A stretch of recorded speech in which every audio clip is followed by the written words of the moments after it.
feminine, and the way it expresses itself is by honoring our emotions. They're really the messages from our soul to giving us our guidance. They're our guidance system, really.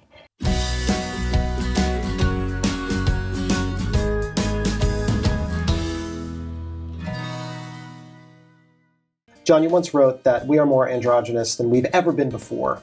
How can we help people embrace both their masculine and their feminine sides? Well, this is the time to do it. We're more challenged than ever before. And people often say, well, are we really masculine? Is it really feminine? And why? Well, if you go back to any indigenous tribe, go to Africa, you'll see there's two fires at night. The men sit around one, the women sit around another. And South America, with the indigenous tribes there's a big building at night. The women behind this wall, the men are on this side. Women can come in here, men can't go in there.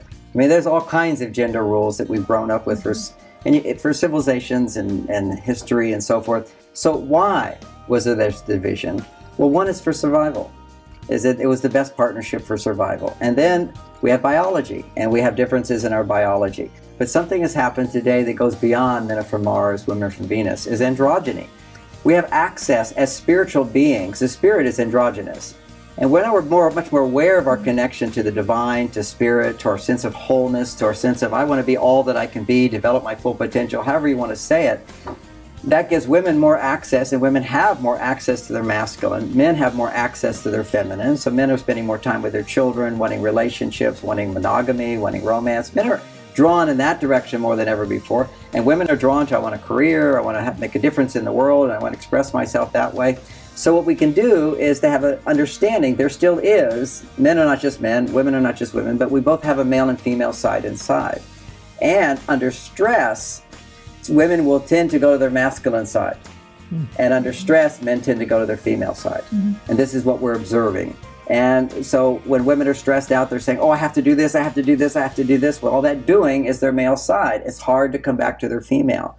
So having a positive way of understanding femininity and a positive way of understanding masculinity helps us when we're out of balance, when we're stressed, to come back into balance. And that's what I'm helping so many women to understand is what are the attributes of their femininity and how can they come back? And you can shorten it down to, because well, what do I have to do in order to be my feminine side? It's about being happy. It's about being loving. It's about being patient. It's about being nurturing. It's your being, not your doing, that will actually lower your stress. And we even have the hormonal foundation for that, because when you're being happy, when you're being loving, the hormone oxytocin is lowering your stress. And when you're doing, testosterone is being produced. And while that's not a harmful emotion, a harmful hormone, it doesn't lower your stress. It does for men. So when men go to their doing, they're accomplishing, they're working, they're achieving, testosterone goes up and men's stress levels go down. And a man out of work, or a man who doesn't have to work, often has the biggest challenges,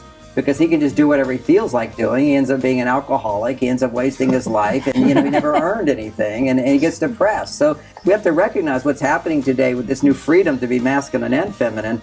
Comes a greater need to find some kind of balance within ourselves. And for the women, it's a really tough challenge because we're taught to not cry at work or suppress our feelings, and that's really a shame, because the greatest gift of the feminine and the way it expresses itself is by honoring our emotions. They're really the messages from our soul to giving us our guidance. They're our guidance system, really. And so we must step back and honor that and use this gift we have to step into the feminine and honor our hearts and be that loving presence in the world in order to get back to balance.